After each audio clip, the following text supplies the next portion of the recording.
Hey, what's going on, everybody? Welcome into the Daily Score. Thank you, as always, for tuning in. I always appreciate it. Appreciate you guys watching or listening. However you get us, I always appreciate your time. It means a lot to me. It does. Let's talk about the Bears here today, and let's get a little closer to some of the Bears' top prospects here going into the season. And one of the big names, of course, is Rome Odunze, the Bears wide receiver out of Washington. The guy who might be closest to him in terms of training and helping to coach away from the structure of USC and all of that. Your one-on-one instructor for Rome Odunze is a guy by the name of TJ Houshmandzadeh. Some of you guys listening are like, oh yeah, I remember TJ Houshmandzadeh, including myself, because he was a fairly prominent member of the Cincinnati Bengals back in the day. He and Chad Johnson, he was the other side of Chad Johnson. Chad Johnson got most of the publicity, but TJ Houshmandzadeh, pretty good 11-year career in his, for his own right. 8 of those with Cincinnati. He only had, I was just like looking at some of his numbers just for the hell of it, for you TJ Houshmandzadeh fans. Couple of 1,000-yard seasons. That was it in terms of 1,000-yard seasons in his 11-year career, but he did have 4 900-plus yard seasons. He was a really good, if there is such a thing, your classic number 2 receiver. I mean, that was a really good combo. But he works with Rome Odunze. So let's get right into it with him. He was a guest on the Parkins Spiegel Show on The Score. And one of the things that I thought was interesting was TJ Houshmandzadeh's scouting report on Rome Odunze. Big, fast, ball skills are really crazy. That's the thing that stood out to me was make a hard catch look really easy. And that right there is difficult to do.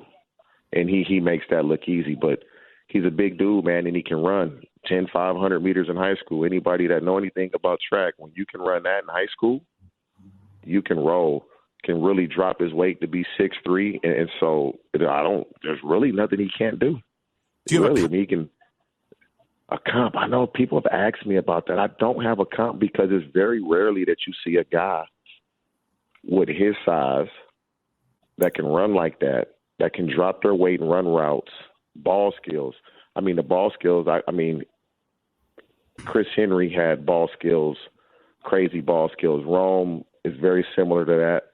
But Rome, the way he can drop his weight, the way he can run routes, he has good quickness at the line of scrimmage. Can I throw 2 at you? Stuff. Yeah. Davante Adams? He's bigger. Bigger. So Garrett Wilson? He's bigger. Man. Yeah, that's what I'm saying. Like, Rome is a big dude, and I don't think people realize that until you get up on him, like, legit 6'3". We have Dave Wanstead on this show often, and he gave us one that I saw in a scouting profile the other day, too. Michael Irvin. I know it's going back a while, but he gave us Michael Irvin. What do you think about that one as a comp? He's faster, probably a little better at the top of the route. Wow. Okay. He seems to have what we like to call around here guwagi, go up and get it. Like, he's got that thing, whether it's... He gonna do that. Right? He's got all of that, doesn't he, TJ? It's like, who was it? Kalen DeBoer said that he attacks the ball as a wide receiver. Those things go together. That sounded good to us. Great ball skills. That's what I'm saying. Like, he just judges the ball well, and he can go get it. And... he's not just a big guy, like, everything's a 50-50 ball. He's going to separate. He can run by you. And he's a great person. And so, you do all of that. Just like when you speak with him and you get around him, you're like, damn, he's really a good dude. And so, Chicago, man, they're going to be in for a surprise, not with just him, with Keenan, with DJ Moore, and Caleb Williams, with that offensive collection of skilled guys, and Cole Kmet and DeAndre Swift, man. I'm actually excited to see what the Bears do, man.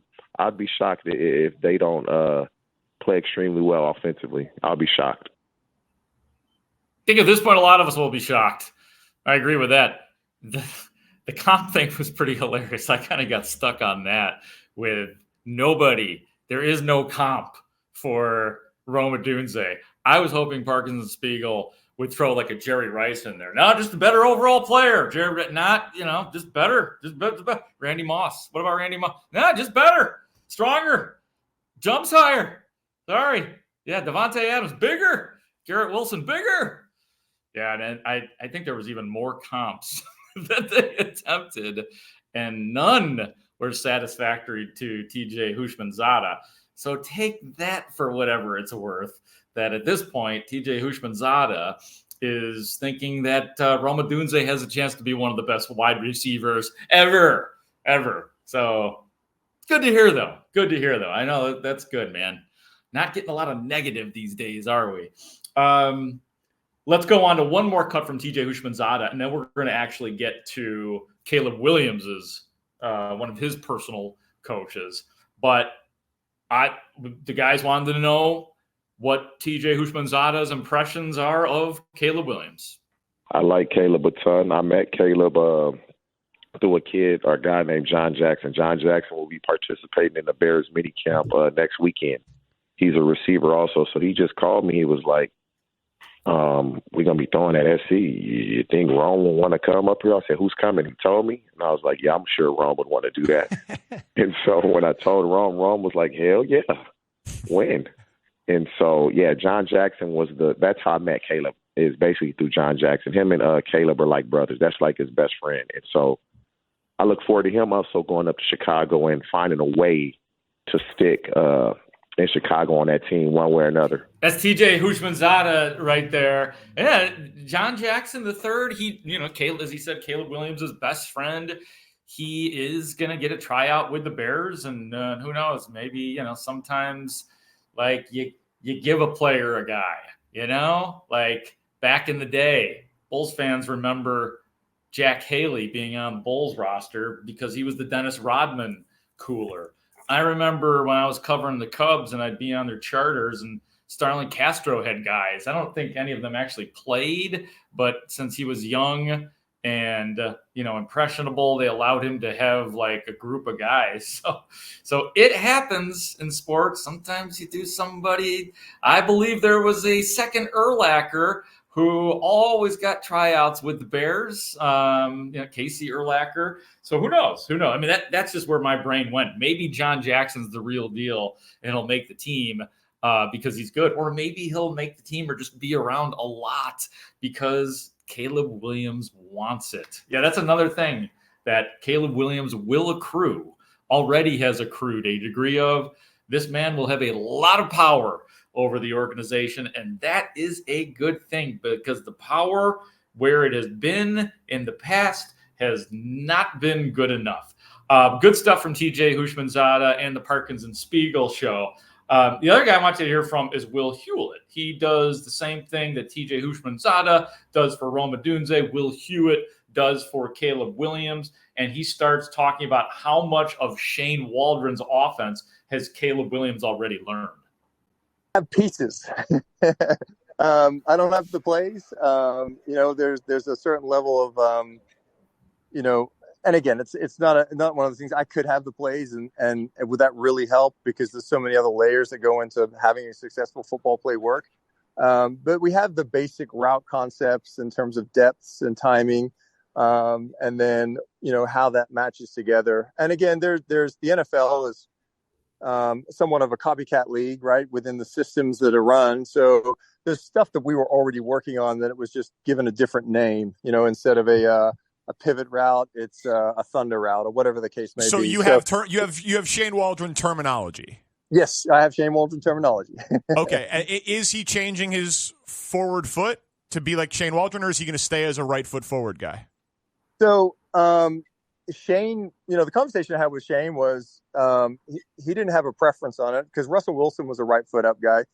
The only preference is that everything times up. So I think good coaches in the NFL, you've got to be able to work at, there's a level of comfort and change that you're willing to, give on, right? And so if the quarterback is already having a high level of success doing it a certain way, and they've been doing it that way for the past 3 or 4 years, are we just going to change it, or are we going to just try to make the best out of it and match it into the system that we have, which happens a lot of the time. When you get big established starting quarterbacks in the NFL move to different teams, they're going to bring in typically their footwork and match it to the system. Usually with a rookie quarterback, it's going to be, you're going to insert in to how we do it. But he had, Caleb's had a lot of success doing things the way that he's been doing it. We went back and forth. We tried both different ways multiple times, and we just kind of settled, hey, listen, I think things are going to time up. He felt better going right foot forward. Now, listen, that may all change. He gets to rookie camp. He goes, you know what, this is going to time up better. But we've worked on both enough to where I think he could probably do that. But it's a level of comfort. But then, as long as it's hitting the right timeline, then we're good to go. Whatever Caleb Williams is most comfortable with, let's not screw around with the footwork too much. I felt like between Mitch Trubisky and Justin Fields, and always remember, I was there. I was on the ground floor for both of those guys, so I know what they tried to do with those guys, and they definitely, footwork was an issue early for Justin Fields. God, I hope they don't get tied up in that too much. And some of that's on Caleb, and some of that was on Justin Fields and Mitch Trubisky before him. So I hope that doesn't become something that I'm talking about a lot when I'm doing my reports on the score. Last thing from Will Hewlett is the one bugaboo for Caleb Williams in his college years, in his 3 years of school, including USC and Oklahoma. The man had 33 fumbles in 3 years, did Caleb Williams. And so Will Hewlett was asked for some sort of theory on why he had the slippery hands. Got to look at every turnover, every fumble, everything with nuance and understand the situation. With Anthony Richardson, it was a inaccuracy issue, right? And not all misses are built the same. One of the things Caleb did was essentially in terms of, creating extra time to throw. There was no one better and no one more elite than Caleb in college football.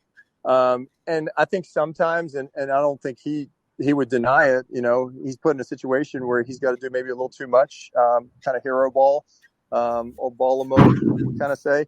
And I think he's hungry for structure, which it's tough. With a college game, you're a college coach. Obviously, you can recruit guys, but, you can't necessarily draft a left tackle that's going to be able to be a lock fit for you to not give up any sacks. And so Caleb's a competitor. I think you've got to, find the fine line there of like, listen, we may risk a turnover here or there with this style of play, but it's ultimately the reason why they're able to win games and put all the points up that they're able to when you're kind of playing from behind or always playing catch up with pressure on. So I think the pro game is going to be so good for him because the structure level is going to be so much higher, and he's not going to have to be the best player on the field every single play. He's got Keenan Allen, Moore, and then a tons of Cole Kmet, a bunch of really good, talented, high-level NFL players where his goal is just to get the ball in their hands. So,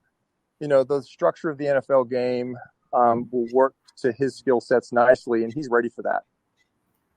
That's huge. That part that he was saying there at the end, that, if, he tried to play hero ball, which I'll get to here in a second, the best part about this year for Caleb Williams is, again, Keenan Allen and DJ Moore, and probably Rome Odunze, and probably Cole Kmet, and who knows what else pops. Maybe Gerald Everett is a revelation. He's got a nice track record, just not like great.